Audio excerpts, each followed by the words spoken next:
அனைவருக்கும் இனிய வணக்கம். நான் Shine of Soul Yoga Centre master JSS Banerjee பேசுகிறேன். இந்த காணொலியில் நாம் எதை பற்றி பார்க்க போகிறோம் என்றால், ஏகபாத சிர யோக தண்டாசனம் என்ற ஒரு அற்புதமான ஆசனத்தை எவ்வாறு படிப்படியாக செய்ய வேண்டும், எவ்வாறு அதை களைய வேண்டும் என்பதை பற்றி சுருக்கமாகவும் விளக்கமாகவும் பார்க்க இருக்கின்றோம்.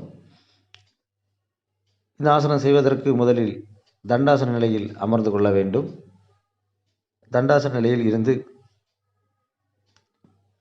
ஒரு காலை மடக்கி, இடது காலை மடக்கி, இடது கையை தரைக்கும் மடக்கி வைத்திருக்கக்கூடிய முழங்கால்களுக்கும் இருக்கக்கூடிய இடைவெளி வழியாக உள்நோக்கி செலுத்தி கொள்ள வேண்டும்.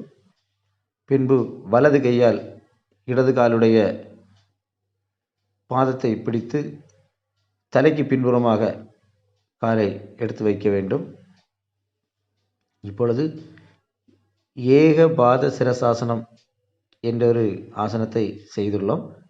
இந்த ஆசனத்தில் இருந்து அடுத்த நிலையாக மற்றொரு காலை, அதாவது வலது காலை மடக்கி வலது கையுடைய அக்குள் பகுதியில் இந்த பாதம் படும்படியாக நாம் வைத்துக்கொண்டு, வலது கையுடைய உள்ளங்கை பகுதி வலது காலின் முழங்காலில் படும்படியாக வைத்து இடது கையை தொடைக்கிணையாக வைத்து கொள்ள வேண்டும். இவ்வாறாக ஏகபாத சிர யோக தண்டாசனம் என்ற ஒரு ஆசனத்தை நாம் செய்து கொள்ளலாம். இந்த ஆசனத்தில் 30 முதல் 1 நிமிடம் வரை இயல்பான மூச்சில் அமர்ந்து கொள்ள வேண்டும். பின்பு முதலில் யோக தண்டாசனம் செய்த வலது காலை விடுவித்து கால்களை நேராக நீட்டி வைத்து கொள்ள வேண்டும்.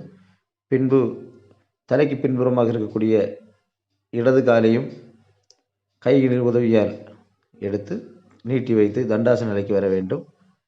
பின்பு அமர்ந்த நிலையில் செய்யக்கூடிய ஓய்வு நிலையை நாம் செய்து மூச்சு இயல்பாக வந்த பின்பு இந்த ஆசனத்தை நிறைவு செய்து கொள்ளலாம்.